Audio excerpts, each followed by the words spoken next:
আসসালামু আলাইকুম এভরিওয়ান, আশা করছি আপনারা অনেক ভালো আছেন। আলহামদুলিল্লাহ আমি অনেক ভালো আছি। তো বেসিক্যালি আজকে চুড়িটা হচ্ছে আমার একটা ভাবির জন্য। সে আমাকে বলেছে যে তার এক সেট চুড়ি লাগবে। দেন আমি বললাম ওকে ভাবি, আপনি আমার সাথে পিকচার শেয়ার করুন।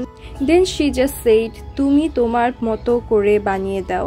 এটা শুনে আমার কাছে অনেক ভালো লেগেছে। তো ঝটপট করে আমি তার জন্য চুড়ি তৈরি করতে শুরু করে ফেললাম। বাট আমরা জানি যারা আমরা হ্যান্ডমেড চুড়ি মেক করি আমাদের অনেক কিছু ফেস করতে হয়। লাইক এই যে যখন আমরা চুড়িটা বানাই তখন সুতো এইভাবে পেঁচিয়ে যায়, ওই সুতো আবার ঠিক করা লাগে। সো এর জন্যই মনে হয় হ্যান্ডমেড যে কোনো কিছুকেই বলা হয় ধৈর্যের কাজ।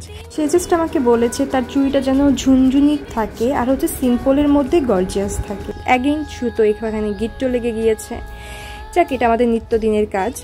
সো তার জন্য আমি চুড়ি তৈরি করতে করতে আমি একটা জিনিস চিন্তা করলাম যে অনেকে এসে আমাদেরকে বলে আমরা এই সব চুড়ির দাম এত কেন রাখি। এখন স্বাভাবিক বিষয়, যেটা আমাদের কস্ট হয় সেটা তো আমরা আপনাদের কাছে রাখবই, আর আমাদের যে সময়ের একটা মূল্য আর কষ্ট করে যে বানাই সেটার তো একটু আমাদের রাখতেই হবে, তাই না বলেন? এইভাবে তো তৈরি হয়ে যায় না। যাই হোক, অনেকে এইভাবেও নিতে পারেন যদি আপনাদের পছন্দ হয়ে থাকে। এটা হচ্ছে সিম্পলের মধ্যে। যদি তার ড্রেসে সাদা কিছু না থাকতো তাহলে আমি এইভাবেই তাকে এটা প্রেফার করতাম। দেন হচ্ছে আমি মাঝখানে যে চুড়িটা রাখবো সেটাতে আমি ছোট ছোট এইভাবে ঝুনঝুনি যেগুলোতে নেই সেই কুড়িগুলো ইউজ করলাম। তো এইভাবে চুড়িটা দেখতে অনেক ভালো লাগছে। বাট আমি ভাবলাম যে ড্রেসে সাদা রয়েছে তাই আমি এখানে একটু মিরর ইউজ করব।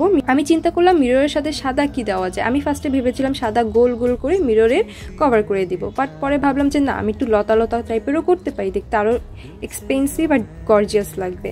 দেন এই তো তার চুড়িটা তৈরি হয়ে গেল। আপনাদের ভালো লাগলে আপনারাও নিতে পারেন। So thank you so much আমার ভিডিওটা দেখার জন্য। সবাই সুস্থ থাকবেন অ্যান্ড ভালো থাকবেন। আল্লাহ হাফিজ।